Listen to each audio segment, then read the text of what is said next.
गोटे देश रे राजा विक्रम सिंह बेली जड़े राजा रोते से तांकर सैनिक को बहुत भल पाउथिले और गाँ लोक को भी किंतु तांको बुढ़ा लोक पसंद नुह आ से बुढ़ा लोक को देखला माने मारी पकाती राजा महल को गोटे बुढ़ा आसी थाए आ से बुढ़ा को देखी राजा तांको मारी पकाइले आउ शेष से बुढ़ाटी मरीगला आ गाँव रे जाई बुली बुली कहवाकू से तांकर सैनिक आउ निजे बाहरी गले कि आज आम राज्य कि बुढ़ा गोटे बंचे ना यही कथा जा गाँव में कहले गाँ लोक मैंने ये कथा शुणी बहुत चिंतार पड़गले शेष राजा आदेश मानवाक पड़ो सब गोटे पर गोटे बुढ़ा मानक नहीं से बाहरी गले राजमहल को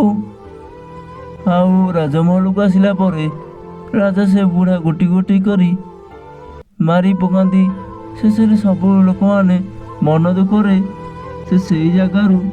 जाती हेरी एमती दिन पर दिन बीती जाए आ गोटे पर गोटे बुढ़ा मरी जाती आ राजा तांको मारी दियंती शेष आउ किछि दिन गला परे गोटे युवक से तार बुढ़ी माँ को धरिकी आसला राजमहल को आ राजमहल को आसला परे राजा विक्रम पुणी थे से बुढ़ी माँ को भी मारिदेले आ से बालकटी दुखरे कांदी कांदी गला एमती किछि दिन गला परे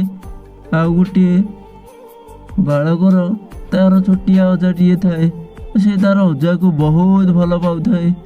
दिनकर कथा कि अजा ताक पचारा कि पुआरे मते तू कौन राजा विक्रम देव पाखक नहीं जीवु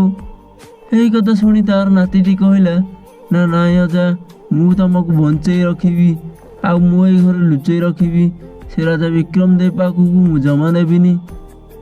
यही कथा शुणी तार बुढ़ा अजाटी बहुत खुशी रहा आउ से खुशी भी रहा लगिला आ से नाती आ अजा मिसी कथबार्ता होई राति रे से नाती तार अजा को लुचई रखिदाए कारण राजा विक्रम देव देखिब जदि से ताकू मारिदेव आमती किछि दिन गला परे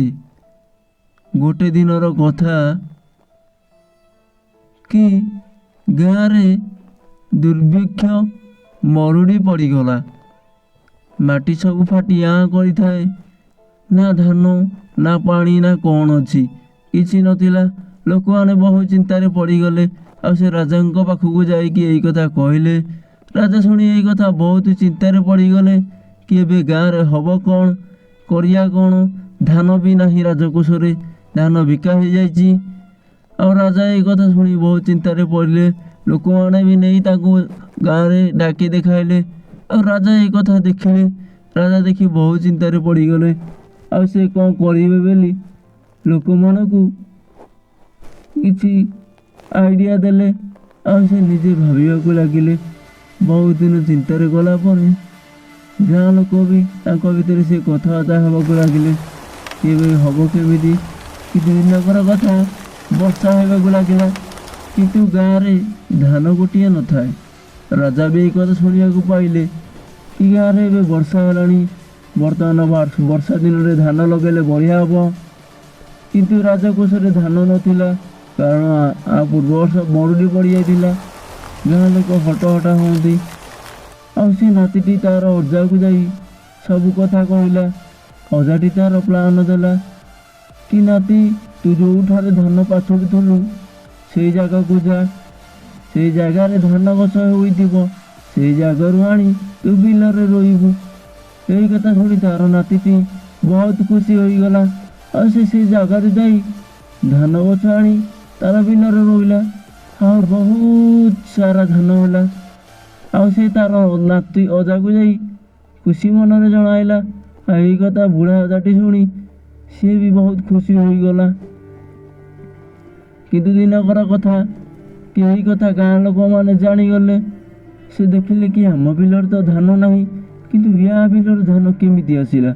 यही कथा जाई राजा को कहले राजा यही कथा शुणी बहुत आश्चर्य हो गले